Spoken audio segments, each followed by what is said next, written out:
kamu. Ini workshop ini tak buat tujuannya itu biar teman-teman tahu yang namanya apa di dunia multinasional company itu jauh lebih high tech daripada startup. Ya, startup itu hanya secuil ya. Nah, kita bahas tentang trade marketing. Di trade marketing ini sebuah disiplin yang lebih luas ya, disiplin ilmu yang lebih luas dari dunia marketing untuk meningkatkan permintaan dan juga supply chain partner. Kalau di perusahaan retail itu ada namanya wholesaler, retailer sama distributor level. Nah, kalau di dunia startup ini sudah diterapkan di perusahaan-perusahaan yang ada di luar negeri, sehingga terciptalah yang namanya business development. Jadi kalau di dunia multinasional company ada divisi namanya marketing, ada divisi namanya sales, ada divisi yang namanya trade marketing. Nah, business development itu berada di trade marketing. Sehingga trade marketing ini menjadi salah satu bahasa yang mungkin teman-teman perlu pahami juga. Jadi selain di luar sana ada namanya BD, ada namanya trade marketing. Nah, materi ini disampaikan oleh Muhammad Jupaka. Beliau itu coach di apa namanya itu Diplomat Success Challenge ya. Beliau itu sudah 10 tahun ya berkarir di bidang multinational company. Sekarang punya sekitar 14-an brand. Beliau bukan business builder, tapi beliau adalah bisnis apa namanya optimizer. Jadi kalau misalkan dia ditantang suruh bikin bisnis dari nol, dia nggak akan pernah bisa. Tapi ketika dia diminta untuk menjadi seorang yang mengoptimalkan sebuah bisnis, dia bisa. Dia ex multinational company atau MNC. Yang pertama dia pernah di HM Sampurna, pernah di Nutrifood, di L'Oreal, kemudian di Multibintang, kemudian di Santori Garuda Food ya, kemudian terakhir di apa namanya itu Pocari Sweat di Amerta Indah Otsuka. Nah, di perusahaan-perusahaan ini total karyawannya itu nggak kecil ya teman-teman. Jadi multinasional company itu bisa dikatakan perusahaan itu masuk MNC adalah perusahaan yang memiliki total karyawan 5.000. Dan beliau sekarang di 14 company-nya itu ya tugasnya macam-macam. Di Nama Beauty beliau kerja sama bareng Luna Maya sebagai COO. Padahal dia awalnya adalah seorang marketing. Makanya aku mau kasih sudut pandang ya. Marketing bukan cuman marketing ya teman-teman. Tapi marketing yang baik adalah marketing yang bisa melaksanakan operasional juga. Kenapa kok harus seperti itu? Karena di dunia marketing itu tidak hanya berhenti dari jualan produk, tapi teman-teman harus bisa memberikan ekspektasi produk yang sesuai dan juga memberikan value yang sesuai dengan uang yang mereka keluarkan. Itu marketing yang sesungguhnya. Jadi bukan hanya oh ya udah Pak Obi bulan ini kita omset 2 miliar gitu. Nah, 2 miliar lek ngapusi uang kan ya nggak berkah jadi nih. Gitu loh. Jadi intinya kita mencari gimana caranya orang ngeluarin duit 100.000 untuk beli produknya Indobot. Mereka juga dapat benefit 100.000. Jangan sampai mereka gerundel di belakangnya. Oh cuman gini toh nyesel gitu akhirnya. Nah ini yang menjadi salah satu concern. Nah kita mulai bahas dari backgroundnya dulu. Dulu dia di sales eksekutif ya di PTHM Sampurna. Lokasi penempatannya bukan di Malang tapi di Bandung. Produk yang harus dia jual itu susah banget namanya Marlboro Full Menthol. Jadi kalau teman-teman yang rokok itu Full Menthol ini itu dia adem gitu. Jadi ketika di apa dihisap itu dia adem. Nah, dia jualannya di Bandung dan susah banget di Bandung. Kenapa? Karena di Bandung itu identik dengan kotanya dingin. Setiap hari dia harus keliling naik motor untuk datang ke distributor ataupun ke toko retailernya si Marlboro ini. Dan apa yang dilakukan sama dia, dia datang jam 8 pagi, teman-teman. Jadi kalau teman-teman kerja itu masuk jam 8, dia itu datang ke kantor jam setengah 8. Untuk apa? Untuk dia itu prepare dan bisa langsung ke tempat apa namanya distribusinya si produknya itu. Gunanya untuk apa? Di pagi hari dia akan ketemu dengan orang yang buka toko pertama kali. Nah, ketemu orang yang buka toko pertama kali berarti belum ada sales yang datang ke sana. Coba teman-teman yang terutama Bu Rahma atau Bu Eva yang sering ditawari sama Job Street, terus ditawari sama aplikasi-aplikasi mungkin CRM, laporan keuangan dan sebagainya. Mereka rata-rata nelponnya jam 5 pagi kan. Jam 5 sore kan. Coba itu dibalik. Mereka teleponnya pagi, misalkan jam 7 gitu mereka ngechat. Pak Obi, selamat pagi. Hari ini ada jadwal nggak Pak untuk saya bisa diskusi perihal ini. Oh iya, nanti boleh ya jam 9 ya. Habis aku briefing misalkan. Kemungkinan besar aku akan deal sama dia. Jadi di sales eksekutif, Mas Yupaka ini belajar tentang bagaimana caranya dia tahu ya duitnya para pengusaha itu berapa sih gitu. Seperti halnya hari ini aku di follow up juga sama Mas Fadli Willy Handarwo ya. Beliau itu yang besok akan jadi CMO bayangan kalian. Itu dia aku buka-bukaan aja. Dia udah bergerak di bidang ini kayaknya udah 10 tahunan deh. Itu dia aja em, langsung ngasih ke Pak Obi mau ngontrak saya berapa bulan itu. Ya udah ini langsung minta 3 bulan, tapi saya nggak mau. Saya mau lihatnya di Q1. Saya nggak mau resiko di Q2. Jadi kuartal pertama mau cek dulu ya udah kontrak 2 bulan. Terus dia mastiin oh ya ya udah 2 bulan beres-beres itu. Nah dari situlah saya belajar tentang bagaimana caranya memberikan sebuah em, apa ya istilahnya itu kalau di kalau di sekitar kita kayak kita udah tahu gitu loh janjinya. Oh jam jam segini misalkan atau kita 1 minggu lagi saya pasti datang Pak gitu. Jadi kita udah bisa memberikan sebuah janji, istilahnya seperti itu. Nah, akhirnya dia keliling ke semua kota ya, semua lokasi yang ada di Bandung naik motor itu tahun 2010-an ya. Dan dari situlah dia belajar bagaimana cara uang itu bekerja. Jadi orang itu semua di dunia ini punya duit, tapi nggak semuanya itu punya budget untuk membelanjakan. Jadi mereka itu punya budgetnya sendiri-sendiri. Seperti halnya Indobot punya uang sekian, tapi nggak mau dikeluarin setiap awal. Misalkan dalam 1 bulan langsung keluarin sekian gitu.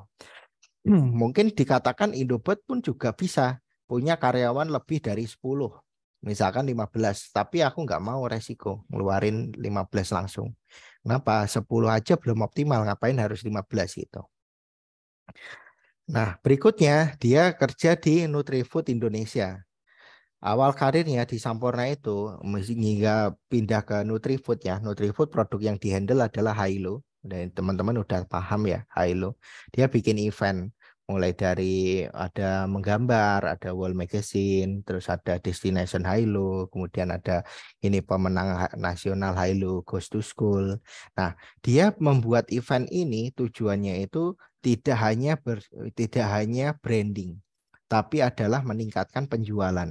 Semua yang dibuat sama dia itu goalsnya adalah penjualan. Apapun itu. Mulai dari sebuah event yang seperti ini, orang akhirnya datang ke sebuah standnya. Kemudian di standnya itu ada sales yang nawari produk. Pak ini Pak sekalian Pak ailonya ini harganya sekian. Ini hanya ada di event ini loh gitu. Nah dia bikin seperti itu. Kemudian di L'Oreal ini adalah perusahaan paling em, apa ya berdampak sama Mas Jupaka. Jadi di L'Oreal dia yang awalnya jualan rokok terus jualan susu sekarang masuk di kosmetik ternyata dia dimasukkan ke junior trade marketing di awal-awal.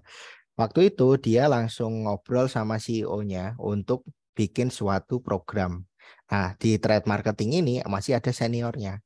Trade marketing itu isinya nggak banyak kok. Perusahaan yang punya 5.000 karyawan, trade marketing itu isinya hanya 3 orang. Jadi bisa dibayangin ya, kerja di multinasional company itu sesibuk apa gitu. Makanya kalau teman-teman di sini masih merasa masih bisa menguap, terus masih bisa ngantuan dan sebagainya, itu menurutku belum optimal. Jadi dari teman-teman sendiri pun juga belum memahami. Oh di perusahaan itu harusnya yang namanya bekerja seperti apa sih gitu. Oh kita harus fokus, kemudian kita harus tahu goalsnya hari ini mau ngapain dan sebagainya. Nah Mas Jupaka menjelaskan itu. Ketika dia sudah selesai dari Sampurna, dia karena dia ditaruh di sales ya, akhirnya dia pengen untuk upgrade ke event dan sebagainya, itu dia ditarik di Hilo tadi, kemudian dia iseng-iseng bikin LinkedIn, kalau nggak salah ini zamannya LinkedIn, terus dia ditarik ke trade marketingnya di L'Oreal. Nah, di L'Oreal sendiri itu goalsnya juga sama, penjualan. Jadi kalau kita ngomongin marketing itu mungkin lebih ke brand, tapi kalau kita ngomongin selling itu lebih ke penjualan. Nah, trade marketing itu ada di tengah-tengahnya. Ya udah, trade marketing ini membantu mimpi dari marketing untuk bisa diimplementasikan sama si sales. Sales kita siapa sih? Mbak Rahmi ya kan? Mbak Rahmi. Jadi kalau misalkan teman-teman membuat program yang terlalu rumit, Mbak Rahmi juga nggak bisa jualan karena sales itu pengennya yang simpel-simpel aja. Nah, dari sini terbentuklah yang namanya trade marketing. Nah, trade marketing di sinilah yang menjadi menjadi apa ya, titik baliknya Mas Jupaka, yaitu dia bikin namanya L'Oreal Vaganza. Nah, L'Oreal Vaganza di sini simpelnya membeli ini Rock Signature itu mendapatkan free makeup remover.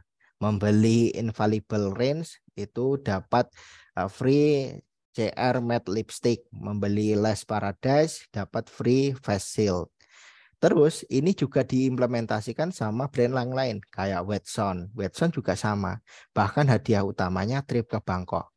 Ini dulu kita pernah buat namanya Indobot. Pokoknya kita pernah ngasih laptop ke salah satu user. Nah, secara tidak sadar ternyata Indobot pernah melakukan teknik trade marketing. Tetapi minusnya adalah kita tidak memaintenance dari si apa namanya itu OKR-nya trade marketing. Jadi kalau kita bicara trade marketing itu memang kita nggak bisa langsung satu hari itu dapat omset sekian gitu. Gitu. Jadi kita benar-benar harus membangun kedekatan antara orang yang beli dengan orang yang menggunakan. Nah, orang yang beli dengan orang yang menggunakan itu dua hal yang berbeda. Misalkan saya beli nih untuk istri saya. Berarti kan saya bodoh amat mau dapat free makeup remover.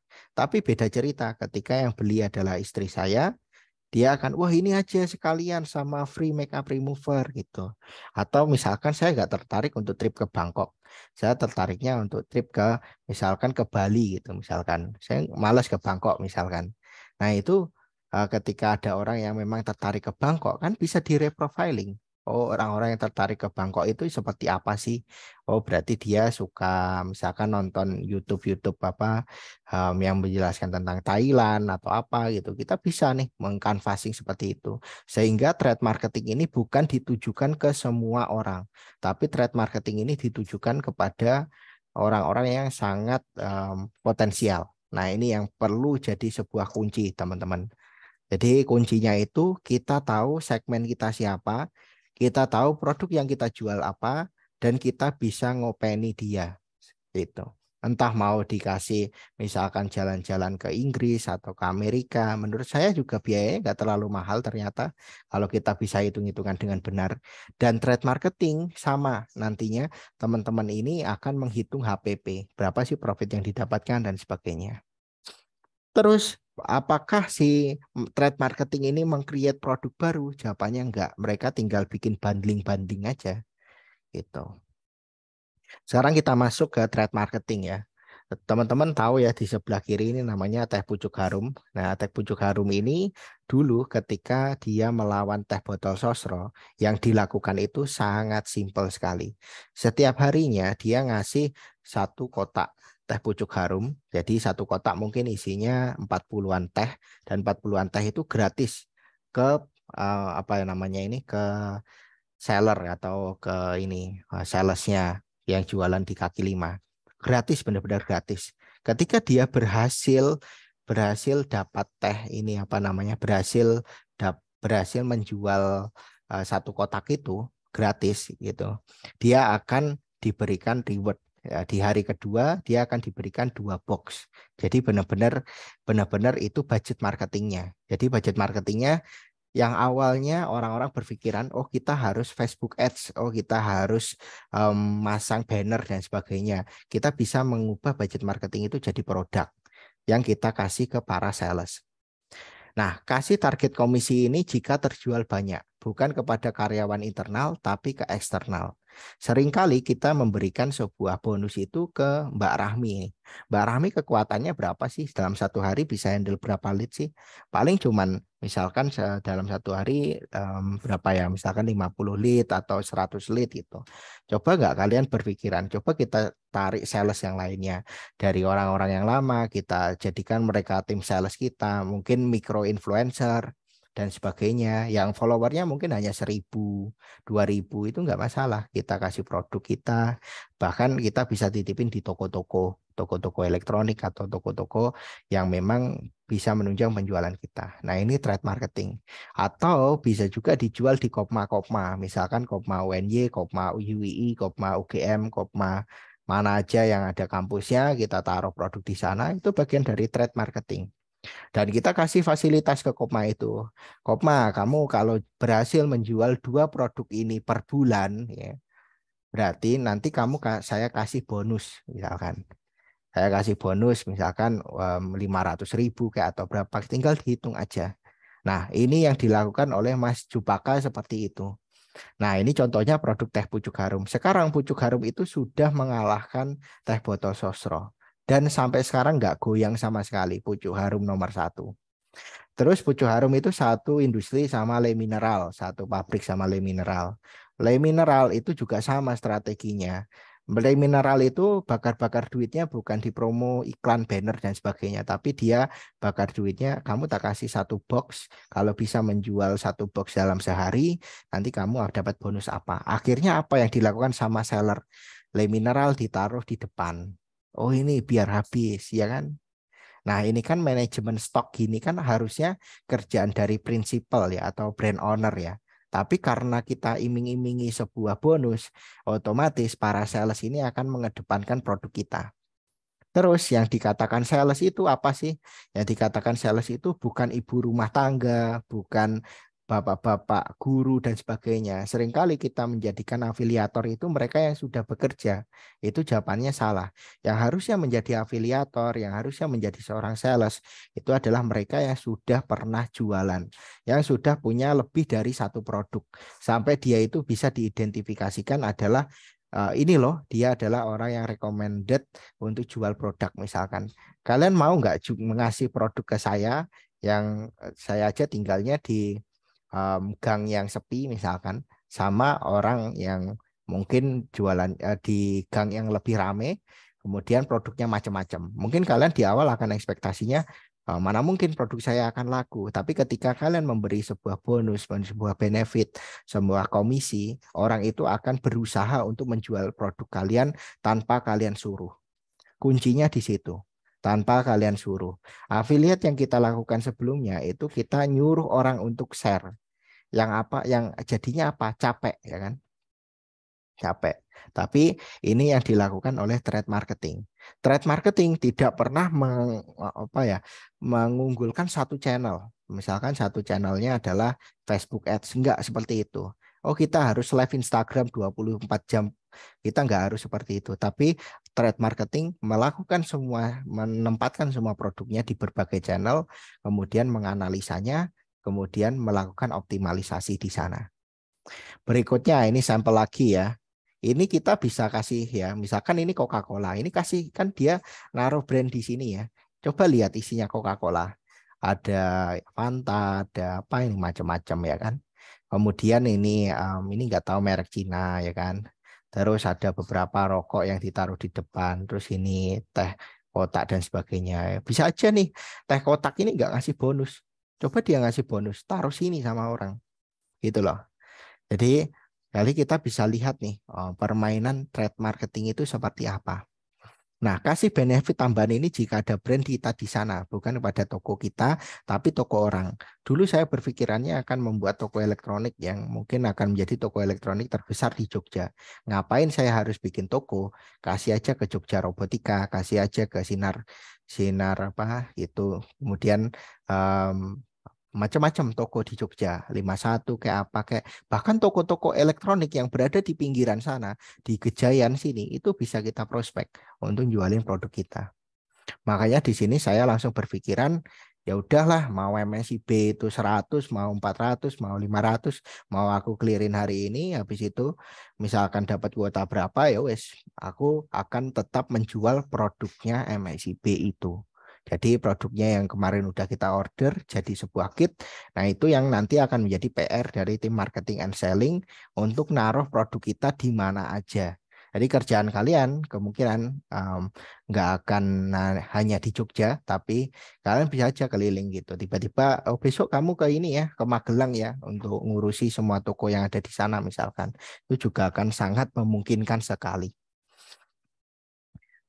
Nah, kita masuk ke yang digital. Teman-teman mungkin masih ingat yang namanya bonus harian Gojek ya. Sekarang udah nggak ada. Bonus harian Grab sekarang udah nggak ada. Mereka melakukan ini juga. Jadi mereka melakukan trade marketing ya.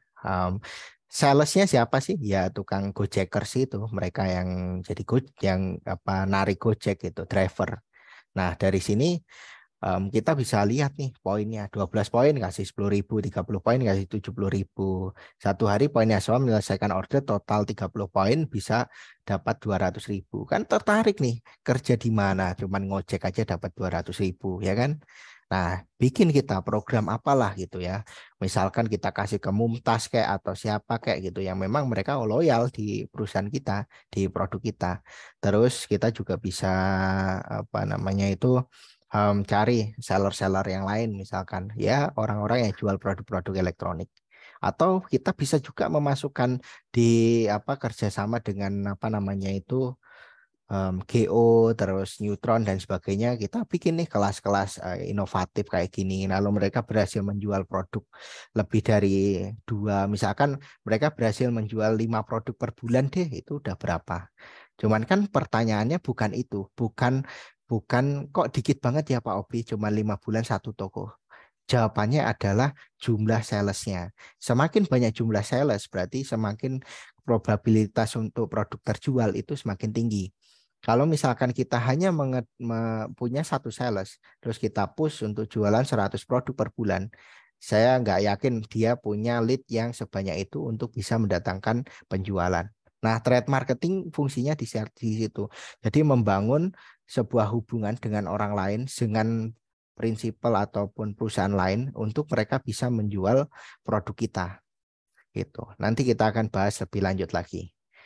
Nah, di sini kita coba bongkar-bongkar ya tentang Gojek itu mereka melakukan namanya sharing ekonomi. Nah, sharing ekonomi. Pertama, di sini Gojek itu sebagai driver itu dia dianggap adalah partnernya. Kalau di Indobot harusnya yang jualan itu bukan Mbak Rahmi, tapi trainernya. Kenapa kok trainernya? Trainer itu kan gajinya fix ya, 300.000 misalkan per jam. Coba dia kasih bonus, Mas. Ini kalau Mas ya ngajak 20 peserta aja, nanti tak gaji 5 juta misalkan. Ya kan oke-oke aja. Nggak ada masalah, kita udah punya hitungannya. Kalau nggak achieve, ya ini pernah kita lakukan dulu ke Muhlisun. Di Muhlisun itu kan kita kalau pesertanya lebih dari 10, kita kasih 1 juta. Tapi kalau pesertanya kurang dari 10, maka akan dihitungkan 100.000. Nah, pertanyaannya yang harusnya melakukan penjualan itu bukan kita, tapi si muhlisunnya. Supaya apa? Muhlisun itu juga kerja. Oh, aku akan share nih di sosmedku ini dan sebagainya. Akhirnya kita bisa menjangkau orang lebih banyak. Itu. Kemudian profit sharing with driver partner. Nah, kita gunakan yang zoom-zooman aja. Based on schedule, misalkan 4 pertemuan atau 5 pertemuan itu beres. Gojek Services User. Kita bikin aja paid full access classroom. Misalkan kalau mereka cuma beli classroom-nya doang ya dapatnya segini. Kalau dia beli sama rekaman Zoom-nya ya dapatnya sekian gitu. Itu juga bisa dibikin diferensiasi kayak gitu. Terus cara check outnya gimana? Full website aja. Jangan dikasih ke Mbak Rahmi. Pusing nanti Mbak Rahmi. Kenapa? Karena harus handle orang baru. Oh iya Kak, misalkan ya si Molisun dia jualan kelas IoT. Kemudian setelah check out dia milih nih, milih Zoom only atau yang full paid ya. Misalkan dia milih yang full paid misalkan. Dia klik habis itu masuk ke check out. Di check out itu balik lagi ke Mbak Rahmi, ditanyain, Mas berminat kelas apa? Ya saya udah minat kelas ini. Sama Mbak Rahmi akhirnya ditawari kelas desa lanjutan yang harganya lebih tinggi. Itu akhirnya ngulang lagi pertanyaan dari awal dan sebagainya. Jadi kita buat sesimpel mungkin. Caranya gimana? Gampang banget. Kan udah ada Sendit. Jadi tinggal dipilih aja. Sendit kan bisa bikin produk, ya kan? Bisa bikin produknya. Kalau kalian bingung masalah website, nggak usah pusing-pusing. Website belakangan aja pakai Sendit. Gitu loh. Sendit bikin produk, jualan, kasih link, beres. Ini linknya aktif 1 bulan ya, gitu ya. Udah misalkan langsung kita kasih. Kemudian dilakukan juga sama Binar Academy. Binar Academy ini isinya orang-orang legend ya, orang-orang ex Gojek ya. Jadi saya ngasih contohnya, mereka juga melakukan namanya mini bootcamp, kemudian ada webinar dan sebagainya. Di sini yaitu webinar to engage with trainer. Kenapa kok kita butuh seperti itu? Muhlisun ini perlu punya sebuah panggung. Kalau teman-teman belum kenal Muhlisun itu trainer kita ya di Indobot. Nah, jadi Muhlisun itu butuh sebuah panggung untuk jualan produk dia. Sehingga kita perlu menyediakan sebuah panggung untuk bisa mengumpulkan orang-orang yang berminat di kelasnya Muhlisun. Makanya kita bikin webinar. Webinar, misalkan startup berkembang pesat dengan planning yang tepat. Dari ide turun ke startup. Ini dua hal yang sama. Kelas utamanya adalah dari A sampai Z cara membangun startup. Nah, orangnya sama semua. Tiga-tiganya sama, Muhlisun, Muhlisun, Muhlisun. Dari situ orang akan lebih engage. Oh ya udah aku tertarik cocok nih sama trainernya.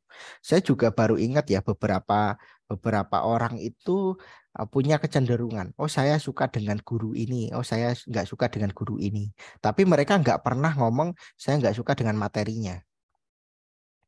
Tapi mereka ngomongnya selalu saya nggak suka sama guru ini gitu. Ini juga terjadi di pengajian ya. Saya beberapa kali ngajak teman-teman saya untuk ikut juragan ngaji.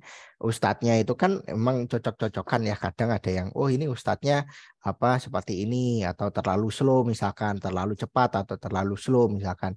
Nah itu mereka apa komennya bukan di materinya yang disampaikan oleh Pak Ustadz ini. Oh beliau ini misalkan dari NU apa Muhammadiyah, bukan itu yang dipermasalahkan. Tapi yang dipermasalahkan adalah, oh ini ustadznya terlalu cepat untuk menjelasinnya. Oh ini ustadznya terlalu lama untuk menjelasinnya. Oh ini ustadznya terlalu Arabik gitu, sehingga bahasa yang disampaikan itu full bahasa Arab gitu. Ibaratnya bahasa Indonesianya sangat kurang. Itu yang sering saya dengar sama teman-teman yang saya ajak untuk ngaji. Nah, dari sini saya baru ingat, oh berarti kunci utama dari sebuah servis kita itu ada di trainer. Kalau di Gojek itu servis utamanya ada di driver. Kalau dia nggak suka sama drivernya, bukan berarti dia nggak suka sama Gojeknya, ya kan? Tapi dia nggak suka sama driver itu. Sehingga yang harus diberikan rating itu bukan hanya Indobot Academy, tapi yang diberikan rating adalah trainernya. Clear ya dari sini. Kemudian dari sini kita bisa bikin event-event webinar yang berjenjang sehingga kalian nggak hanya nyediain webinar yang free yang berdasarkan kategori pelatihan, kategori misalnya pertanian, peternakan gitu, tapi kalian juga punya plan nih. Saya mau ngasilin duit berapa nih dari trainer Muhlisun. Saya mau ngasilin duit berapa dari trainer Prakoso. Saya mau ngasilin duit berapa dari Pak Dodit misalkan. Kan bisa aja. Kalian kasih aja penawaran ke Pak Dodit misalkan. Oh, trainer yang paling senior di tempat kita. Pak Dodit ini, Pak Dodit kalau mau ngajar 10 orang nanti fee-nya sekian. Tapi kalau Pak Dodit berhasil mendatangkan 20 orang, nanti tak kasih 2 juta misalkan. Kan ya sama aja, effortnya sama ya kan. Ngajar 1 orang, ngajar 3 orang, ngajar 20 orang, semua pakai Zoom, betul nggak? Ya kan? Yang kedua, kita kasih nih benefit to reach out user paid more than two. Misalkan beli beli 2 gitu. Kita kasih selain kita ngasih ke trainernya, kita ngasih juga ke usernya. Kalau di Gojek itu mereka kasih promo-promo. Promo-promo juga sini nggak jelas ya. Toh. Jadi mereka misalkan cashback 90% kasih aja 3.000. Nah kita nggak melakukan promo yang seperti itu. Tapi kita ngasih promo yang real. Contohnya ngajak 2 orang gratis 1 orang. Gitu aja promonya. Jadi bukan yang klaim diskon 90%. Tapi dapatnya cuma 10.000. Ini kita bongkar-bongkar ya. Bongkar-bongkar Gojek as sharing economic seperti itu cara kerjanya. Kalau di Gojek itu drivernya, kalau di tempat kita itu adalah ininya trainernya. Nah, sekarang kita masuk how to untuk meng-create produk-produk itu. Menurut dari Muhammad Jupaka, sekarang beliau itu jabatannya Chief Operating Officer, bukan CMO, tapi COO. Kenapa? Karena yang namanya marketing itu memang benar-benar concern untuk cetak profit, cetak penjualan. Tapi COO adalah bertanggung jawab kepada programnya itu benar-benar jalan atau enggak sih gitu. Nah, si Muhammad Jupaka ini karena dia berada di trade marketing, dia lebih oke, lebih cocok menjadi COO untuk memastikan anak-anak sales ini jualannya benar gak sih? Takutnya di luar sana ada kong kali kong. Pak, ayolah Pak, beli produk kita 3 misalkan. Nanti Bapak saya kasih nih Pak. Saya kan dapat bonus nih 2 juta kalau jualan 3 produk. Nah, Bapak beli 3 produk dengan harga segini, nanti saya kasih cashback 100.000. Nah, jangan sampai hal-hal yang seperti itu terjadi. Dan ini udah banyak sekali terjadi di startup ya. Jadi di startup udah banyak sekali terjadi, termasuk di e-fishery itu ada namanya apa namanya itu pinjaman, pinjaman untuk pakan ya, pinjaman untuk pakan. Nah itu kadang kong kali kong juga sama si siapa namanya salesnya. Di sales yang untuk memberikan pinjaman sama orang yang memang membutuhkan pinjaman untuk beli pakan gitu. Nah, kong kali kongnya seperti apa? Mungkin teman-teman boleh main di Jogja ada beberapa spot yang memang udah pakai e-fishery. Nanti bisa aku kasih tahu juga lokasinya di mana aja. Nah, itu teman-teman bisa cari tahu, bisa mengulik mereka melakukan apa ya, fraud seperti apa gitu loh. Jadi kadang ada yang seperti itu. Itu namanya di dunia sales itu nggak ada yang bersih 100%. Pasti akan ada yang seperti itu. Sehingga Muhammad Jupaka ini untuk memastikan tidak terjadi fraud itu seperti apa. Itu. Nah, akhirnya dia masuk di COO. Kemudian di sini yang pertama harus dilakukan oleh tim marketing dan juga tim COO ya di tim operasional itu adalah mindset. Mindset di sini ada 5 karakter. Yang pertama mindfulness, kemudian gratitude, integrity, acceptance, dan optimis. Kita bahas satu persatu. Dari optimis terlebih dahulu. Teman-teman kalau di dalam hatinya masih merasa kayak oh ini kok kerjaan berat banget ya, kok banyak banget sih target yang harus dicapai dan sebagainya. Nah, ketika teman-teman masuk di multinasional company, itu teman-teman bisa dikatakan nggak pernah tidur ibaratnya. Kenapa? Karena di multinasional company itu target nggak main-main, 100 miliar gitu. Besok target berapa nih? Oh, 1 triliun gitu. Kalian udah pernah megang duit 1 triliun gitu. Nah, ketika si Muhammad Cupaka ini mentraining timnya, itu yang pertama kita harus optimis. Optimis yang dilakukan yaitu kita selalu menganggap, oh pasti bisa nih. Soalnya ada nih, oh teman-temanku banyak kok ini. Terus Pak Obi juga nggak pernah kekurangan ide misalkan. Kita bisa nih curhat gini ke Pak Obi, pasti bisa nih gitu. Yang kedua adalah acceptance, yaitu menerima. Semua tugas yang diberikan itu diterima dulu aja, diiyain dulu aja. Kenapa? Kalau kita nggak mengiyakan tugas itu, kita nggak akan pernah bisa belajar untuk jauh lebih baik. Gratitude ya, sama juga gratitude. Ya, dalam proses penerimaan sebuah pekerjaan, kalian juga harus memiliki gratitude yang baik nih. Seperti apa? Kemudian integrity, yaitu kalian juga konsisten dengan apa yang sudah di timeline-kan sama mereka, sama kalian. Kemudian yang keempat adalah mindfulness. Nah, mindfulness ini kalian selalu nih berusaha untuk positive thinking sehingga kalian nggak akan pernah stres. Dari sinilah saya juga belajar ya sama Reza Rahardian. Kalau kalian cek Reza Rahardian itu nggak punya Instagram teman-teman. Dia Instagramnya hanya dipakai untuk apa namanya endorse dan sebagainya dan bukan dikelola sama dia. Nah, saya juga melihat nih, dulu Pak Nadiem Makarim juga nggak punya Instagram, nggak punya sosmed. Terus Pak William Tanuwijaya, Tokopedia juga nggak punya sosmed. Terus mereka menjaga apa? Menjaga pikirannya supaya nggak terdistract dengan hal-hal yang di luar kemampuan dia. Nah, ini yang menjadi alasannya bahkan saya ya udah saya nggak usah pakai Instagramnya ngapain gitu. Saya pakai LinkedIn untuk kerja, pakai pokoknya saya akan menggunakan tools yang digunakan untuk bekerja. Nah, itu. Kemudian yang berikutnya adalah everything is possible. Tidak pernah bilang susah. Jangan pernah sekalipun teman-teman menganggap pekerjaan di Indobot itu susah. Kalau teman-teman sudah pernah bekerja di Unilever, teman-teman bisa nangis setiap hari. Kerjanya se-crowded itu. Saya punya saudara ya, saudara kerja di perusahaan internasional malah dulu kerja di Dubai, terus Singapura, sekarang di perusahaan Australia yang berada di Jakarta. Dia ngerjain satu negara, teman-teman. Karyawannya berapa? 4 orang. Ngerjain satu negara, yaitu Indonesia. Cabang Australia yang kerja di Indonesia. Itu isinya cuma 4 orang. Terus gimana kok bisa si 4 orang itu bisa bekerja? Ya caranya itu tadi, salesnya bukan dari internal, salesnya dari eksternal. Kemudian yang iklan, informasi A, B, C, D, F, E gitu nggak dilakukan semua sendiri. Jadi kalau misalkan teman-teman masih merasa oh, semua harus dilakukan secara teknis nih, menurut saya itu kurang tepat. Karena teman-teman harus mulai berpikiran, oh di luar sana itu banyak solusi-solusi yang bisa kita tawarkan gitu. Nah, ini yang menjadi salah satu konsep. Muhammad Jupaka ini paling sebel kalau ketemu sama TikTokers yang isinya tips ya, digital marketing, omset tembus 1 miliar dalam 1 bulan gitu. Tips yang pertama A, B, C, D, E, F, G. Tips yang kedua A, B, C, D, E, F, G. Tips ketiga.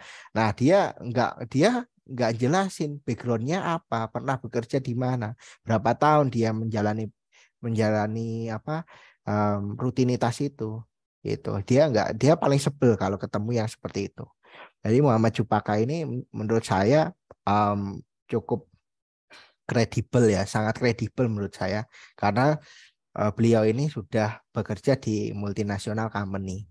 Dan ini juga sama dilakukan sama Aruna. Aruna itu startup ya, punya teman saya sendiri namanya Farid, CEO-nya namanya Farid, udah diinvest hampir 1 triliun, kalau nggak salah udah 1 triliun investasinya. Terus yang dia lakukan adalah meng-hire namanya Pak Budiman Goh. Pak Budiman Goh itu ex Garuda Food. Ya, Pak Budiman Goh sekarang jadi presiden di Aruna. Kerjanya apa? Ngurusi operasional.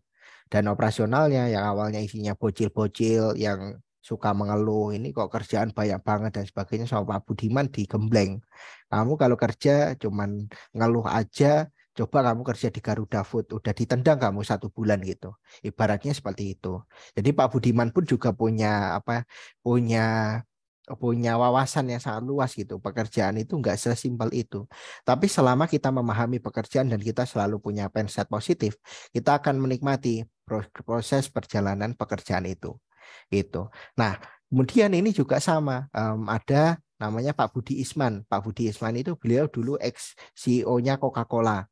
Sekarang itu handle namanya kirimin aja yang ada di Jalan Palagan sana. Kirimin aja sebelum dihandle sama Pak Budi Isman itu mindsetnya adalah venture capital. Jadi meningkatkan valuasi perusahaan. Ketika Pak Budi Isman masuk itu goalsnya adalah profit gitu. Berarti kan sudah proven. Permainan dunia startup itu nggak ada yang proven. Permainan multinasional company adalah permainan yang proven. Sehingga kalau teman-teman masih punya mindset, oh di luar sana nih, my skill jualan 30.000, kita dong jualan 25.000 biar lebih murah daripada my skill itu bunuh diri. Tinggal nunggu waktu aja. Kenapa? Karena multinasional company nggak melakukan apa murah-murahan harga gitu loh. Itu bahkan semakin ke sini kan harga Indomie semakin naik kan, bukan semakin murah toh. Indomie, kemudian mie sedap dan sebagainya itu juga makin naik, nggak makin murah. Jadi kalau misalkan teman-teman lihat startup yang jualan mie misalkan ya, startup non teknologi jualan mie, ya mungkin kalau pikirannya masih venture capital ya dia akan semurah mungkin gitu.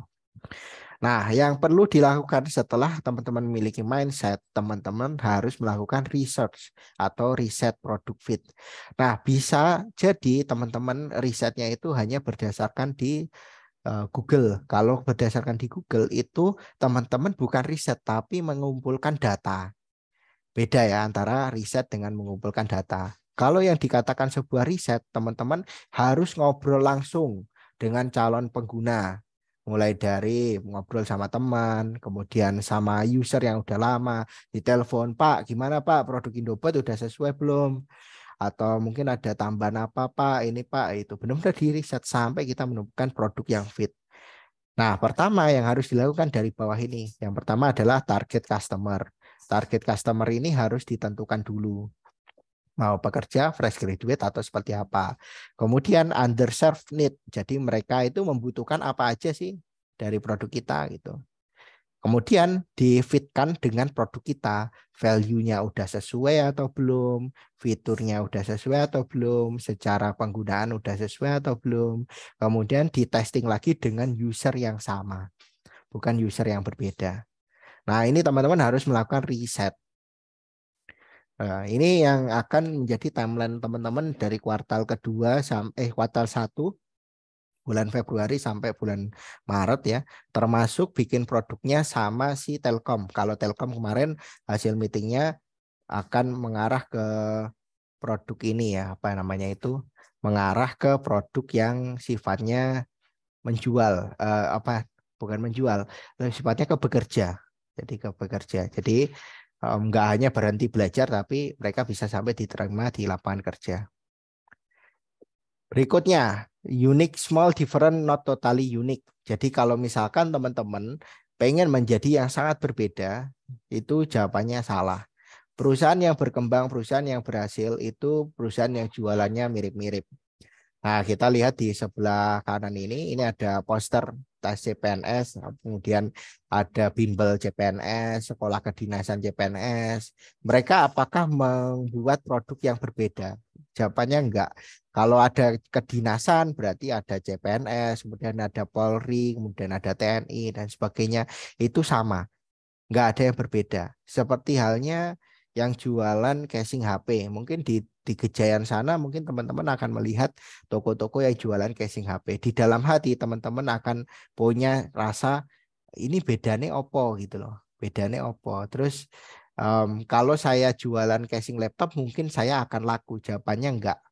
Ketika teman-teman datang ke misalnya taman kuliner gitu ya, yang isinya banyak orang jualan, di situ ada penyetan, nasi goreng dan sebagainya gitu, teman-teman ketika ketemu takoyaki akan berpikir 2 kali untuk beli dengan uang teman-teman yang hanya 15.000. Teman-teman akan pilih ya wes lah penyetan aja yang udah jelas rasanya seperti itu dan sebagainya. Jadi ketika teman-teman totally unik itu akan membuat teman-teman kesulitan dalam menjual produk. Ini yang dijelaskan sama Muhammad Cupaka seperti itu. Nah, kita lihat nih ada GO, Neutron, Primagama, sama bimbel privat. Di sini produknya sama enggak? Sama semua. GO jualan juga untuk apa? Les matematika, SD SMP, Neutron juga sama, Primagama juga sama. Yang beda apa? Harganya ya. GO sama neutron. Mungkin lebih mahal GO daripada neutron. Ini nomor 1 misalkan, ini nomor 2. Primagama jauh lebih murah, mungkin cuma 1.200.000 per tahun gitu misalkan. Nah ini yang bimbingan privat nih bisa bayar 1 bulanan. Misalnya kita nggak ada duit bulan itu ya kita nggak datang kelas itu misalkan. Gitu loh. Jadi apakah keempat produk ini kekurangan pelanggan? Jawabannya enggak. Semua produk ini, semua brand ini pasti dapat pelanggan satu-satu. Contoh yang berikutnya ada di Jalan Sanata Dharma. Di sana itu ada jualan handphone ya dari ujung sampai ujung. Pertanyaannya kenapa kok penjual handphonenya itu nggak pernah tutup? Kenapa yang ada di Jalan Gejayan itu hampir setiap tahun itu rukonya ganti jualan. Ada yang sekarang jualan Vespa, dulunya jualan apa. Terus ada juga yang jualan apa namanya itu macam-macam ya makanan ini A B C D E F G gitu. Tapi makanannya unik-unik yang ada di Kejayaan akhirnya banyak yang tutup. Tapi kalau kalian melihat yang jualan penyetan, satu deretan penyetan itu malah lebih konsisten. Kenapa? Karena mereka mudah untuk menjual produk itu. Ketika di Primagama itu rame, mereka akan pindah ke Neutron. Misalkan Neutron, ini kelasnya penuh nih. Coba deh kontak Primagama. Bro, ini kelasmu ada yang free nggak? Misalkan. Nah, seperti itu. Sharing dengan kompetitor. Ini yang dilakukan oleh Muhammad Cupaka seperti itu juga. Stop mencari keunikan, semakin aneh, semakin tambah cost yang dikeluarkan. Jadi kalau misalkan kita membuat produk yang semakin unik, semakin aneh, itu biayanya makin gede. Kalian bisa cari angle mulai dari bentuk, komunikasi, rasa, cerita, warna. Dan paling dihindarkan adalah dari harga. Karena mie sedap sama Indomie juga harganya mirip-mirip. Mereka ya tetap laku. Mie sedap ya tetap laku. Mungkin teman-teman di sini banyak yang merasa mie sedap itu kurang laku daripada Indomie. Tapi di daerah saya di Tulungagung, Jawa Timur, itu banyak orang yang belinya mie sedap gitu loh. Itu. Jadi kita nggak bisa menggeneralisir ini produknya nggak enak nih, nggak laku dan sebagainya. Ya itu kan di daerahmu, di daerahku beda gitu loh. Nah ini yang menjadi salah satu hal yang harus dipahami teman-teman.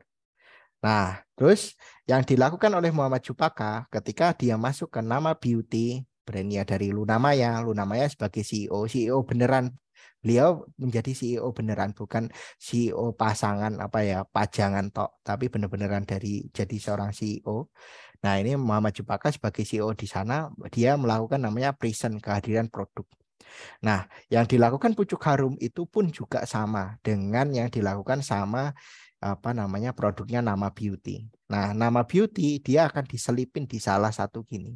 Mungkin teman-teman akan melihat ya, ini produk kok isinya cuma satu, krimnya yang warna merah ini kok cuma satu, atau misalkan serum apa kok cuma satu. Nah, itu yang dilakukan sama si Muhammad Cupaka. Dia akan melihat store mana yang berhasil menjual produk itu.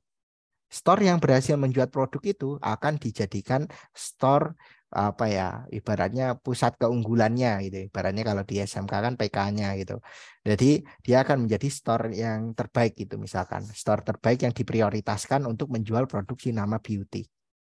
Ini aku salah satu contoh misalkan CF Beauty nih. CF Beauty di Gejayan ada ini CF Beauty. Bu Eva sering ke sana. Di situ ada namanya Avoskin, Azarin sama Something. Nah, tiga brand ini kenapa kok ditaruh di depan? Karena bisa jadi yang terlaris di apa namanya CF Beauty itu adalah Avoskin, Azarin sama Something. Nah, ketika dia berhasil menjual banyak di sana, pasti nih Avoskin akan datang ke CF Beauty. Mbak Bro, ini kamu kan udah berhasil jual nih satu paket. Gimana kalau aku kasih tambahan ini sekian paket gitu kan? Ini kamu nggak usah bayar dulu nggak apa-apa. Yang penting kamu jual dulu aja. Nah, taruh barang jual dulu gitu. Nah, ketika kamu berhasil jual, nanti kamu akan dapat bonus deh. Kita prioritaskan, bahkan kita jadiin apa list yang utama di tempat kita. Gitu. Nah, seperti itu contohnya. Jadi yang pertama adalah present, kehadiran produk. Nah, kita masuk ke produk yang digital.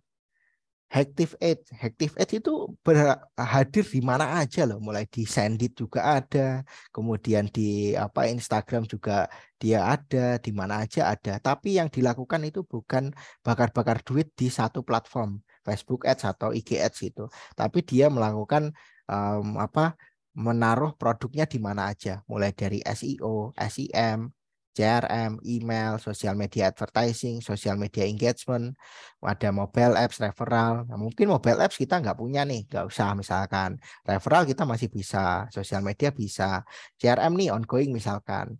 Nah, ketika teman-teman kemarin saya minta untuk melakukan polling dan sebagainya itu bukan cuman di sosial media.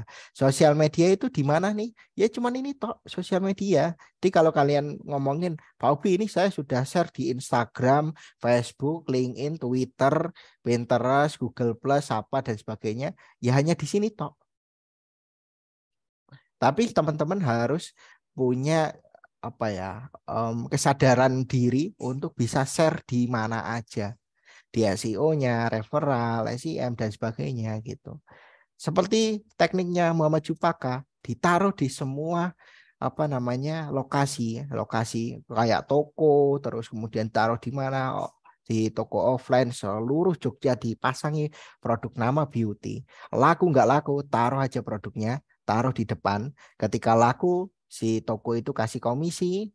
Kayak yang ada di L'Oreal Vaganza itu, ketika produknya laku sekian itu dia ngasih apa namanya logam mulia, kasih emas sekian gram gitu. Wes happy mereka. Nah, ini juga bisa kita taruh di mana gitu. Bentuknya kit atau apa gitu kan bisa kita taruh di semua toko yang ada di Jogja. Pak, nitip ya Pak ya gitu. Ini nanti kalau laku 5 dalam sebulan, Bapak saya kasih bonus sekian gitu. Nah, hitungannya jangan cuman apa ya, cuman 5 produk itu misalkan diambil 10% untuk bonus, jangan cuman gitu. Tapi coba lihat potensi ketika produk itu terjual. Tuh. Jadi kalau ketika teman-teman melakukan postingan atau naruh produk di satu ini channel itu baru satu channel. Ini baru channel online loh. Kalau channel offline itu ada general trade, ada modern trade, ada macam-macam. Nah, untuk tim marketing karena market split by learning type-nya di tahun 2022 itu banyak kan adalah sinkronus online, yaitu melalui Zoom. Jadi teman-teman harus melakukan yang namanya reset consumer purchasing power. Ya, purchasing power itu gimana maksudnya Pak Obi? Maksudnya adalah teman-teman harus tahu duit mereka itu berapa sih untuk bisa beli produk kita. Terus teman-teman itu harus kerjasama dengan prinsipal. Jadi yang melakukan rekrutmen trainer itu bukan dari operasional, tapi dari marketing. Karena marketing yang menentukan produk apa yang dijual, trainer mana yang dikaryakan. Jadi bukan meminta ketersediaan trainer. Kalau dulu kan ke operasional, ini mau lisun free enggak? Itu jadwalnya ini ya nggak bisa gitu. Jadi kalian harus membuat produk-produk baru yang keren, yang memang itu sesuai dengan kebutuhan market dan dijual dengan consumer purchasing power-nya yang sesuai. Kemudian kalian juga menjadikan seorang trainer ini bisa menjadi sales juga. Atau kalian bisa memberikan benefit ke customer yang memberikan rekomendasi. Atau customer langsung kalian kasih kode kupon misalkan. Kalau misalkan kalian masukin referral ini nanti dapat benefit ini gitu. Ya paling sederhana itu kayak kalian lihat di Mirota itu loh. Kalau kalian ke Mirota belanja lebih dari 100.000 dapat satu kupon ya kan. Nah itu simpelnya seperti itu. Padahal kan itu bagi kalian nggak ngefek ya kan. Memang kalian nggak target marketnya. Tapi bagi orang-orang yang belanja ke Mirota yang pencari kupon itu sangat bagus sekali. Sehingga kalian membutuhkan segmentasi market yang sesuai.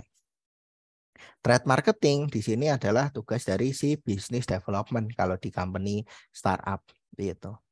Bahkan Mas Jupaka itu ngomong nih, ini apa sih startup? Saya kerja 2 jam aja udah beres kerjaan gitu. Dia sampai ngomong kayak gitu loh. Saking simpelnya kerjaan di dunia startup.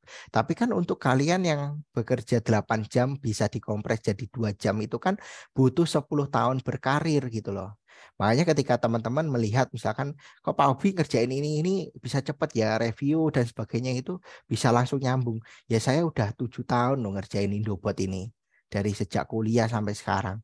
Ya masa saya nggak bisa lebih cepat daripada teman-teman, istilahnya kayak gitu. Jadi kalau misalkan teman-teman di sini masih merasa sulit, kemudian apa dan sebagainya, yang penting positive thinking aja, jalani aja dulu, nggak perlu teman-teman grundel dalam hati kayak ini kok kerjaan banyak banget ya dan sebagainya. Itu jangan dibuat seperti itu, biar teman-teman itu punya jiwa yang fight gitu loh, jiwa yang berjuang gitu loh. Muhammad Jupaka aja kayak gitu. Baratnya seperti itulah teman-teman. Dari dunia kerja seperti itu. Nah, kita kasih contoh mumpung mau makan siang. Di sini silahkan open mic teman-teman. Ya, jika kalian punya uang 15.000, yang kalian beli apa? Silahkan, mungkin satu-satu.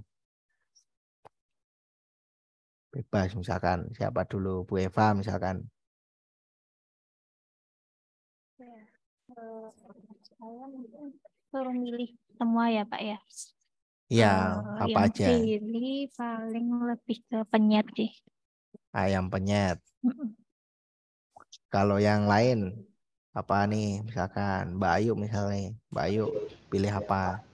Kalau saya kan cari yang kenyang berarti ya ayam penyet itu Pak. Yang Ayam. tanpa tepung kan biasanya tuh ayam ayam penyet tuh tanpa tepung. Mm-mm. Tergantung selera gitu kan. Iya. Kalau Pak Diki, Kalau saya mungkin lebih Pilih ayam geprek Pak. Kenapa Pak Diki? Apa lebih simpelnya sih menurut saya. Kalau penyet kan kayak banyak kayak ada sambelnya, ada Mm-mm. timun macam-macam, lebih suka yang simpel, geprek udah itu aja. Kalau Farin, pilih apa Farin? Mie ayam, Pak. Murah, bisa 2 kali. Mie ayam murah 2 kali. Terus siapa misalnya Mbak Sunyi pilih apa? Kalau saya di uang 15.000 ini saya beli ayam geprek, Pak. Soalnya ini kan kelihatan dadanya besar, nasinya besar, ada tambahan timun sama tomat, ada bawang gorengnya. Value-nya lebih menarik ayam geprek. Iya. Terus misalkan Pak Gustaf terakhir pilih mana? Saya mie ayam aja. Mie ayam ya. Iya. Kenapa? Ya sama kayak Mbak Farin, mungkin karena murah jadi bisa sisa uangnya bisa disimpan gitu. Nah, ini ya udah clear ya teman-teman. Terus kan nggak ada yang pilih Shopee Food. Rahma pilih apa Rahma? Saya pilih olive sih yang paling murah di sini. Olive ya. Ya saya udah kenyang ya Farin. Nah, kok nggak ada yang pilih seblak? Kasih komentar dong. Nggak cocok kayaknya buat makan siang. Ya, terus apa Pekerja. lagi? Kurang kenyang juga Pak. Ada lagi? Apa lagi? Mungkin kurang Mahal. umum juga Pak Ogi. Kan uangnya 15.000. Ini bisa untuk beli seblak. Apa? Mungkin 2 lagi. Ayo ini gampang banget loh. Ini makanan loh. Kurang kenyang paling, Pak. Terus kalau di sebelah kan ada banyak menu, harus milih lagi. Jadi ribet. Ya, gitu ya. Nah, ketika kalian dihadapi dengan kondisi seperti ini, yang paling nggak kalian beli yang mana? Ketika yang paling nggak dibeli kan seblak kan. Terus ketika kalian ditampilkan dengan menu yang sangat banyak di Shopee Food, itu ujung-ujungnya nggak akan beli apapun ya kan. Cuman scroll-scroll doang bingung mau pilih yang mana. Masukin kode promo, terus dia nggak sesuai, kemudian ongkirnya mahal dan sebagainya, akhirnya nggak beli. Nah, ini yang dimaksud Muhammad Jupaka. Jadi ketika semakin kalian aneh, semakin nggak laku. Nah, yang paling laku mana? Ayam geprek sama ayam penyet ya kan? Value yang dikasih apa? Ya beda-beda. Kalau yang ayam geprek ini dikasih timun sama tomat. Oh, kalau ayam penyet dia emang nggak dikasih tepung, tapi dia di sini sambelnya lebih mantap misalkan ayam penyet. Nah, gitu. Value-nya cuma dikasih kayak gitu. Jadi bukan menjadi sangat unik sekali.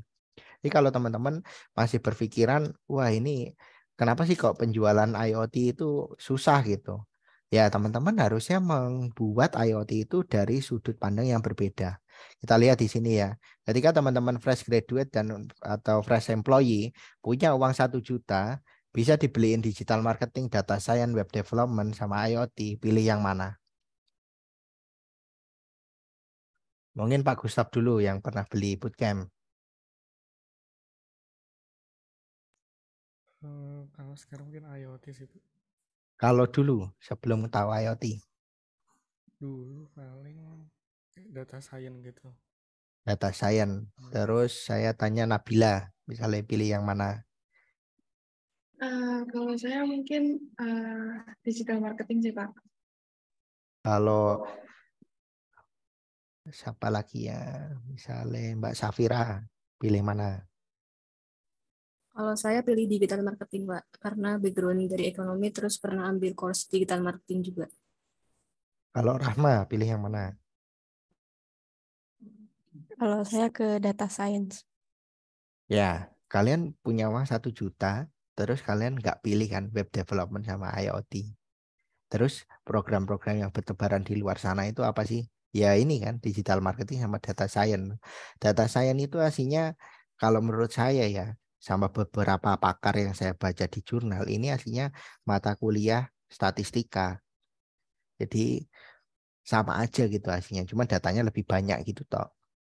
Nah, jadi kalau misalkan teman-teman melihat digital marketing itu lebih dekat dengan teman-teman, mungkin sesuai dengan jurusannya, atau mungkin data science, ya lagi hype dan sebagainya.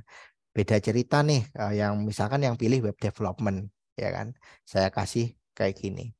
Fresh graduate dan fresh employee ya, di sini skill yang paling dibutuhkan tahun 2020 adalah si SQL, database SQL. Kemudian di sini ada growth rate emerging job yang di Indonesia itu nomor 1 backend developer, nomor 2 data science. Ya, kemudian di sebelah kanan yang paling dibutuhkan adalah data engineer dan yang kedua adalah database. Nah, 3 ini bisa menyimpulkan bahwa skill yang paling dibutuhkan adalah data science. Nah, di sini dikuatkan lagi sama sosial media dari Digitalan Kominfo. Data processing ini masuk nomor 5 besar di program Digitalan Kominfo. Sehingga teman-teman ketika ditanyain lagi ke sini, yang awalnya mungkin menjawab web, mungkin menjawab IoT, akhirnya pilih mana? Data science kan.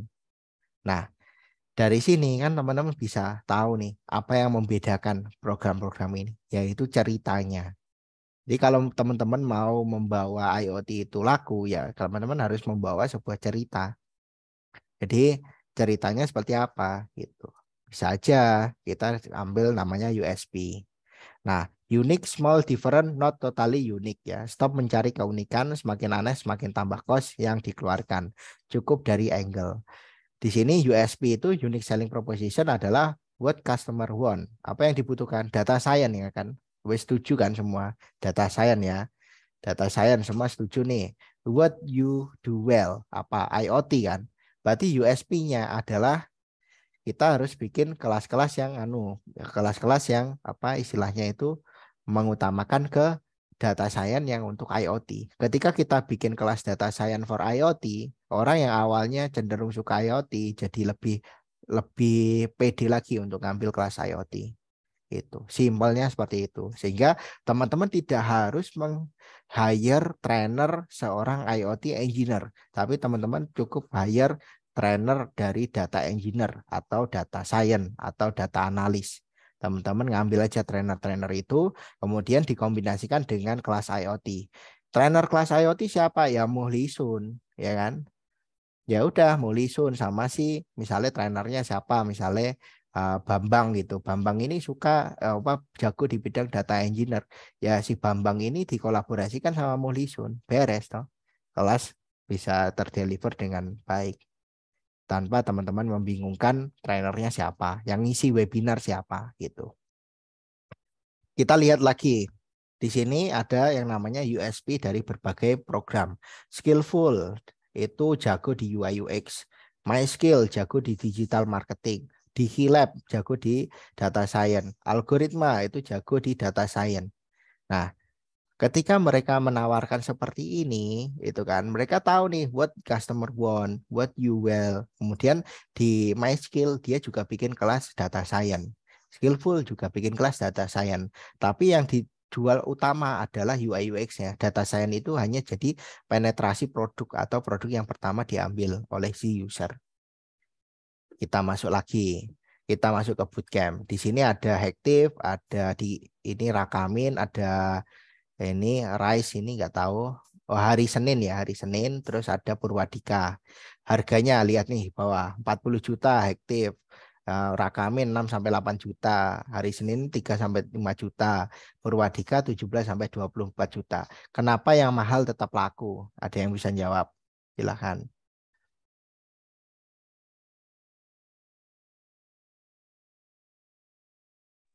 Siapa aja boleh. Ya, karena value yang diberikan juga. Kok Sama bisa tahu USP tadi. value-nya? Value apa nih? Ini kan udah ada centang-centangnya. Kira-kira value apa yang dikasih? Bahkan ini aktif nggak ada free trial class loh. Kalau untuk aktif justru tidak ada free trial itu Pak. Jadi nganggap kalau orang-orang tuh nah ini beneran gitu kelasnya. Ada job guarantee juga. Yang lain apa? Mungkin produk yang ditawarkan itu yang banyak orang cari, Pak. Ini anggapnya sama ini full stack Oh. web dev ini full stack web Oke. dev. Kalau dari saya mungkin outputnya Pak, output dari si Hektif ini dia emang kompeten semua terus bagus semua gitu. Taunya dia kompeten dan bagus semua dari mana? Mungkin pas udah selesai dari pelatihan si Hektif ini dia bisa kerja di company-company yang top kayak gitu. Terus untuk bisa tahu alumninya di bekerja di sana dari mana?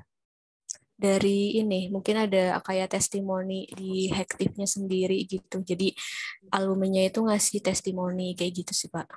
Nah, itu salah satunya ya teman-teman ya. Terus apakah si Rakamin ini juga ngasih seperti itu? Sama, ngasih testimoni. Rice ini hari Senin ini juga sama. Purwadika juga sama. Yang menjadi perbedaan adalah ceritanya. Jadi ceritanya orang yang sudah lulus di Hektif mungkin lebih diopeni. Dilihat dari mana? Dari job garantinya itu 33% sampai 100%. Kalau kita lihat di Rakamin, ini hanya 0 sampai 100%. Berarti ada yang gagal, ada yang berhasil. Cuman gitu toh. Di harisenin.com itu juga sama. Nah, terus di Hektif ini kan pengennya langsung kerja ya. Kita lihat di lama program. Oh, dia cuma 2 bulan udah bisa langsung kerja. Sehingga 40 juta ini adalah angka yang worth it nih untuk diberikan. Karena 2 bulan aja mereka dengan bayar segitu udah bisa langsung kerja. Kalau di hari Senin ini dia 4-5 bulan. Kemudian dilihat juga dari metode cicilan. Cicilannya kalau diaktif bisa sampai 16 kali. Kalau di hari Senin 3-5 kali. Dia harus sekolah 5 bulan baru bisa bekerja. Kalau diaktif dia cukup sekolah 2 bulan kemudian bayarnya nyicil. Aku kemarin lihat di websitenya Hektif itu bayar pertama kali 5 juta. Kenapa nggak kita bikin program yang kayak gitu? Bayar misalkan untuk buat akademi, bikin bootcamp harga 40 juta. Pasti dijamin kerja. Gimana kita biar bisa pede? Ya bikin webinar-webinar dulu. Kelas yang kentang-kentang gitu. Kelas yang hanya mungkin 1,5 juta gitu untuk 2 bulan gitu. Nah, nanti di kuartal ketiga misalkan kita rilis nih kelas yang 40 juta. Yang satu kelasnya isinya cuma 10 orang gitu. 10 orang, 10-10-nya bekerja, kita dapat income satu kelasnya 400 juta. Kan keren, cakep toh. Terus kita juga punya cadangan trainer dari orang-orang yang kita ajak webinar untuk bikin kelas yang receh setiap bulannya. Nah, terus si Rakamin dia bikin positioning yang berbeda, namanya virtual internship. Dia sekarang authorize partnernya dari Kominfo, cuman aku juga belum tahu apakah efektif atau enggak dari itu. Di istilahnya Rakamin udah punya posisi sendiri. Jadi enggak hanya ngomongin lulusannya, tapi dia ngomongin, oh ini udah pernah magang loh di perusahaan ini gitu. Gitu. Kebayang ya teman-teman ya di sini kenapa kok Hektif tetap laku dan tetap eksis gitu loh. Jadi kalau kalian masih mindsetnya murah nih ya, murah-murahan 17 juta 3 juta atau berapa gitu kan ya, teman-teman jangan menjadikan ini apa ya istilahnya, jangan menjadikan harga itu sebuah positioning. Di USP itu bisa diambil dari ceritanya, dari lulusannya atau lama program dan sebagainya. Jadi yang meng-create program sekarang siapa? Tim marketing and sales, bukan lagi tim operasional produk. Jadi flow-nya adalah marketing and sales request produk untuk di-input sama si produksi edukasi. Produksi edukasi direview oleh tim operasional. Operasional memastikan semua yang daftar di marketing and sales itu mendapatkan hak dan benefit yang mereka dapatkan gitu dari promosinya gitu. Nah, yang harus dilakukan oleh si BD ya, itu kalian bisa bikin misalkan data science for IoT gitu. Saya simpel itu misalkan, atau data engineering for IoT, data collecting for IoT atau apa gitu. Pokoknya ambil aja tetap IoT gitu. Kenapa? Karena IoT ini bisa menjadi pembeda kita. Oh ini khusus untuk IoT gitu. Berarti kalau mau kerja di perusahaan e-commerce, ya kita cek, oh e-commerce itu udah pakai IoT gitu. Ya kita berarti trainernya dari misalkan Tokopedia. Oh ternyata Tokopedia udah nerapin IoT di bagian apa gitu misalkan. Dulu terakhir Bukalapak itu juga pernah oprek ya hiring pekerja, hiring posisi untuk IoT developer. Nah, ini menurut saya menarik sekali untuk teman-teman ulik nih. Yang pertama, teman-teman harus mencari tahu ya, melakukan riset, benar-benar tanya, nggak cuma di sosmed, nggak cuma di Google, apalagi TikTok yang hanya 30 detik gitu. Nah, ini Teman-teman cari consumer powernya, purchasing powernya berapa, kemudian trainernya siapa aja di list. Dan trainer ini akan jauh lebih mudah ketika dia menjadi trainer di tempat lain. Misalkan di trainernya skillful gitu, di hire di Indobot. Trainernya mana di hire gitu. Trainernya Rakamin hire aja gitu. Kenapa? Karena dia udah punya masa. Contohnya nih, misalkan teman-teman pasti akan sadar juga ya, kayak contohnya di kampus misalkan ya, mungkin ada dosennya Nabila yang ngajar juga di Amikom misalkan. Selain dia ngajar di negeri, dia juga ngajar di swasta di Amikom. Nah itu kan berarti si Amikom itu mendapatkan apa ya istilahnya promosi gratis juga dari si UPN gitu. Nah, ketika teman-teman trainernya dari Skillful misalkan Mas misalnya siapa gitu kan. Nah, itu trainer dari Skillful udah pernah ngajar di Skillful, ketika ngajar di Indobot dia juga bisa nawari juga apa orang-orang yang berada di Skillful bisa tahu Indobot gitu istilahnya. Jadi orang-orang yang ada di Skillful, walaupun ada kemungkinan orang-orang Indobot yang akan ditarik ke Skillful. Tapi kita sekarang lihat aja, follower Skillful sama followernya Indobot banyakkan mana. Sehingga teman-teman butuh strategi juga. Kira-kira nih usernya yang mau diajak kerja sama ini lebih banyak atau lebih sedikit. Kalau usernya dia lebih banyak, berarti worth it untuk ngajak dia join di Indobot. Tapi kalau usernya lebih sedikit, berarti nggak worth it untuk diajak join di Indobot. Gitu. Sesimpel itu. Nah, yang perlu dilakukan tim marketing and sales yang pertama teman-teman tentukan dulu nih kategorinya mau home, IoT, healthcare, fitness, entertain, bla bla bla bla, ini banyak brandnya. Itu bisa lihat ya, gabungkan persepsi orang Indonesia terhadap produk IoT yang digunakan pada kategori apa. Jadi di sini teman-teman perlu melihat ya kira-kira produk IoT yang digunakan di Indonesia itu untuk apa aja. Misalkan pertanian, ya udah bikin aja kelas pertanian untuk IoT gitu, otomasi untuk pertanian. Jadi nggak perlu teman-teman bingung untuk bikin kelas apa. Nah, teman-teman perlu melakukan research IoT perception. Jadi persepsi orang terhadap produk IoT bisa dari dua. Yang pertama dari jurnal, yang kedua dari bertanya sama orang. Ya, harapannya dua-dua itu dilakukan. Jurnal itu secara objektif ya. Tanya sama orang itu juga mungkin ya sekitar 100-an responden gitu masih oke lah, di bawah itu kurang. Kemudian develop class dan get trainer. Jadi teman-teman cari trainernya, mumpung ini mau webinar. Aku nggak ngotak-atik OKR teman-teman, cuma tadi minta dashboard aja. Dan di sini teman-teman tinggal develop kelasnya itu mau bikin kelas apa, kemudian dapetin trainer. Sehingga skill yang harus dimiliki oleh marketing and sales itu memahami produk apa yang mau dijual gitu. Makanya kita bisa aja kerjasama dengan berbagai trainer dari luar sana untuk bisa join di Indobot Academy.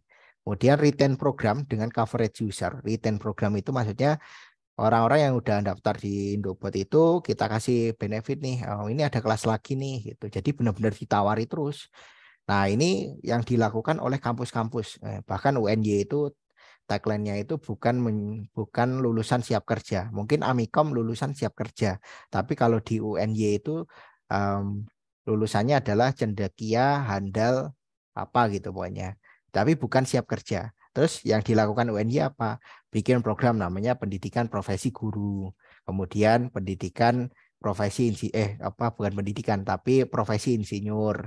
Terus program lagi namanya S2, kemudian program lagi namanya apa macam-macam, terus menggandeng berbagai pihak untuk bikin beasiswa. Supaya apa? Supaya orang yang udah masuk UNY itu nggak kerja-kerja, tapi dia sekolah terus, beli produk terus gitu. Nah, kita juga bisa melakukan itu. Tapi kan itu menyalahi aturan dari goals-nya, yaitu Indobot pengen membantu mereka untuk bisa bekerja. Caranya gimana? Ya kita kasih produk yang lain kayak sertifikasi. Sertifikasi nggak cuma IoT ya teman-teman. Bisa aja data science, kemudian bisa aja K3, bisa aja apa macam-macam. Itu kan banyak. Makanya untuk tadi Bu Eva, saya minta juga untuk menghapus LSPTDI. Kenapa? Karena kita mempromosikan LSPTDI dan LSPTDI followernya lebih sedikit daripada Indobot, sehingga user Indobot berpindah ke LSPTDI. Paham ya maksudnya? Tapi kalau misalkan LSPTDI followernya lebih banyak daripada Indobot, berarti Indobot yang kelimpahan user gitu. Nah, ini harus segera dilakukan sehingga teman-teman bisa melakukan itu semua tanpa harus memusingkan ini harus seperti apa gitu. Kemudian bikin close program ya, close programnya graduate kayak atau apa kayak gitu biar mereka juga punya rasa untuk kita, kemudian kasih aja benefit. Itu terakhir kita harus pindah meja ya habis ini. Ini terakhir untuk target revenue di 2023 awalnya 8,5 M karena kita udah nggak butuh lagi 3 M untuk membiayai MSIB. Jadi kita bisa coret 3 M-nya. Kemudian kita sudah jalan di pertengahan bulan. Jadi saya minta untuk kuartal ke-1 itu paling nggak minimal banget kalian bisa achieve di 500 juta rupiah. Kemudian kuartal kedua kalian bisa achieve di 1 miliar, kuartal ketiga 1,5 miliar, kuartal 4 2 miliar. Kita coba lihat dari programnya Hektif. Misalkan kita jual bootcamp harga 50 juta. Satu batch itu kan berarti udah 10 orang berarti kan 500 juta misalnya ya, 500 juta 10 orang. Kemudian teman-teman target omset 1,5 miliar. Berarti kalian cukup buka 3 batch aja udah selesai. Sesimpel itu. Jadi teman-teman nggak perlu memikirkan gimana-gimananya. Nah, nanti si omset ini itu sama kayak tahun kemarin ya. Jadi yang dihitung itu adalah si omsetnya berapa, piutangnya berapa, nggak masalah. Yang penting dia masuk di tahun itu. Kayak ini MSIB itu kan omset di 4,3 miliar itu masuk di tahun 2022. Kalau yang di tahun 2023 ya minimal kita bisa achieve di 5 miliar gitu. Karena MSIB yang batch 4 ini itu hanya kasih revenue di 650-an dan itu nggak terhitung karena apa? Karena itu bagian dari project gitu. Nah, ini kan kita benar-benar membangun bisnis to bisnis dan juga bisnis to konsumen yang sebenar-benarnya gitu. Dan tahun depan tahun ini kita insya Allah udah masuk ke PKP perusahaan kena pajak. Jadi nggak bisa kalau kalian target itu minimal di bawah 4,8 M. Jadi angka 5 miliar itu udah batas minimumnya. Ini yang ngasih target bukan saya, tapi ya karena kita nanti akan masuk di PKP, jadi jangan sampai omsetnya itu kurang dari 4,8 miliar gitu. Itu aja dari saya. Terima kasih, do the best ya. More revenue, more profit, learn from best practice ya. Bukan cuma kalian lihat di TikTok, wow ini kayak gini, bisa nih kita ngasilin duit sekian gitu. Gitu. Dan ini harusnya 2023 ya. Dah gitu. Terima kasih teman-teman. Slide-nya udah aku share juga dan ini udah siang. Silahkan kalau ada yang mau bertanya 1-2 pertanyaan. Karena ini teman-teman harus memahami ini full beneran nih gitu. Silahkan. Ya, baik Pak. Terima kasih banyak untuk penjelasannya. Sangat jelas banget ya apa yang harus kita lakukan. Terus pertanyaannya ini kan nanti ada produk market fit ya Pak ya. Dan kemungkinan dari kami nggak cuma satu produk aja yang akan dibuat karena akan menyesuaikan juga dengan target per kuartal ya. Bisa jadi per bulan itu kita jualan produk A, B, C, D, E. Nah, itu apakah memang seperti itu atau cuma satu produk aja Pak? Soalnya kalau misal satu produk kan nggak bisa nutup semua ya. Kalau jawabanku satu produk ya. Jadi di sini misalkan kalian bikin ini USP produk nih what you do well di sini kalau kalian jualan IoT ya udah kalian ikuti aja kebutuhan konsumen apa. Nah, dari satu produk itu kan kalian memungkinkan banget loh untuk achieve 500 juta di kuartal pertama. Ini bukan hal yang impossible, ini sangat possible sekali. Contohnya misalkan kalian bikin kelas-kelas yang harganya 1,5 juta gitu kan. Ya kalau yang jualin itu Mas Royan misalkan dia anak BEM punya kenalan seluruh Indonesia ya masa nggak terjual 50 kelas gitu loh. Jadi yang dipikirkan itu bukan produknya gimana, tapi siapa yang menjadi trainer, siapa yang menjual gitu loh. Jadi kita kembali ke slide yang di sini ya, yang ini. Siapa yang menjual gitu? Yang menjual adalah Mas Royan. Dia anak BEM seluruh Indonesia, tinggal di-share aja. Share ya Mas ya ke teman-temanmu seluruh Indonesia. Nanti kalau yang ikut 50 orang, kamu dapat benefit sekian. Misalnya gitu kan beres. Gitu loh. Jadi strateginya bukan produknya apa, Tapi bagaimana caranya kalian mendistribusikan si produk itu dan kalian punya sales sales yang tepat gitu. Bukan sales yang banyak tapi sales yang tepat. Kalau di tempat kita ya trainer gitu. Dan kalian bisa aja rilis lebih dari satu program. Itu yang dilakukan MySkill loh. Ini ya MySkill. MySkill itu walaupun dia murah-murahan, tapi di sisi lain itu dia ada, wah ini WP udah beda, bootcamp nih program. Nah ini dia kan bikin dalam satu waktu kan bikin banyak kelas nih. Ya, maksud saya seperti itu, Pak. Ya gitu. Kalian harus bikin kayak gini. Best practice-nya sudah mengatakan seperti itu, Bu Eva. Jadi kalau misalkan kalian cuma jualan misalnya kalau di ini kan ada produknya, ada lipstick, ada apa-apa gitu. Iya, berarti kalian harus bikin banyak kelas, ngontak banyak trainer. Itu yang kalian harus lakukan di kuartal pertama sampai produknya itu fit. Dan modelnya zoom-zooman karena data yang aku dapetin market split by learning type ini, synchronous online learning ini paling diminati. Gitu. Ini juga dilakukan sama Sunbercode. Cuman trainernya nggak bagus sih menurutku dan aku nggak tahu trainernya siapa, nggak terkenal trainernya. Bisa aja alumni dari Sunbercode gitu. Jadi dia bikin training gitu, macam-macam trainingnya. Ini ada Python, Laravel, AI ini. Udah batch berapa? Emang cara kerjanya seperti itu. Jadi bukan budget kita untuk mencari ya, user sebanyak mungkin, tapi siapa trainernya itu. Ya, paham Pak. Maksudnya produk itu kan per kelas ya. Betul. Jadi bahasanya kelasnya beda-beda, tapi dalam segi pelaksanaannya atau SOP kelasnya itu sama semuanya. Sama, bahkan bisa satu waktu. Ya, baik Pak. Ada lagi yang mau dikonfirmasi dulu?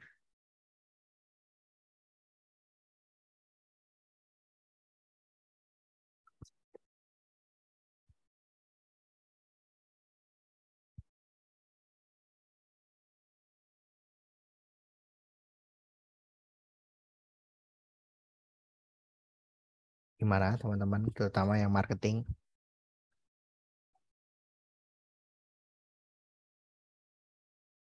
Karena ini inline sih sama sama yang kalian buat tadi. Nggak ada yang aku rubah, cuman cara berpikirnya aja yang aku rubah. Tadi ada siapa tadi?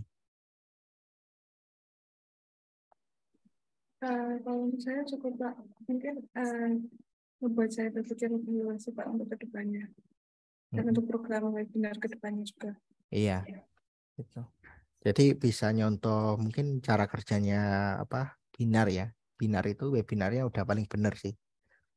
Cara webinarnya Binar Academy. Terus cara jualannya kayak Sunbercode sama MySkill ini. Cuman harganya sih nggak cocok nih. Cuman nggak apa-apa kalau misalnya kalian jual nih 550 gitu atau berapa, karena kan kalian perlu riset ya, power consumernya itu berapa, jadi consumer purchasing powernya berapa gitu. Jadi jangan sampai mereka kemahalan gitu. Jadi ngikutin harga market aja. Dan market udah mulai pinter kok, dia nggak akan mau ambil yang murah-murah banget gitu. Jadi kalian nggak perlu khawatir. Dan ini juga dilakukan juga sama si IDN Network. Jadi IDN Network itu dia bikin kelas-kelas juga ya. Pokoknya dia bikin kelas-kelas itu. Ya, kemarin teman-teman juga sudah riset di sini Pak, kenapa dia bisa murah itu. Jadi kita mainnya gitu. Dah aku yakin kok 500 juta bukan hal yang susah. Nanti kalau kalian udah chip sini 1M itu gampang gitu. Karena Karena kalian udah tahu caranya. Jadi webinarnya itu nggak cuma ngambang gitu toh. Tapi webinarnya ya posisi mereka jualan gitu. Itu aja. Jadi panggung untuk jualan ya pas webinar. Kalau mereka menghilangkan webinar, ibaratnya mereka menghilangkan webinar ya berarti apa ya, ibaratnya skip webinar, berarti mereka akan mendapatkan user yang sedikit, istilahnya gitu. Dan kita ya nothing tulus gitu. Karena services kita itu adalah menyediakan panggung untuk mereka bisa mendapatkan income gitu.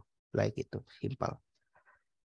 Terus yang terakhir paling ini ya, kalau bisa dalam satu waktu itu, misalkan siang gitu atau sore gitu bisa 2 kelas jalan bareng gitu. Nanti dihitung aja potensi pendapatannya berapa. Kalau bingung hitung-hitung bisa nanti bantu Bu Rahma buat bikin template hitungannya biar lebih mudah gitu. Jadi teman-teman tinggal input data, pelaksanaannya berapa, 1 bulan misalkan 8 kelas misalkan itu bisa. Nah kalau ini berhasil, misalkan di kuartal kedua kita mau based on project, mau rekrut karyawan, kita kontrak sampai akhir 2023 itu bisa aja. Gitu. Clear ya? Ya, jadi kita nggak jualan seblak, tapi kita cukup jualan ayam penyet atau ayam geprek, wes gitu toh. Baik, cukup itu saja dari saya.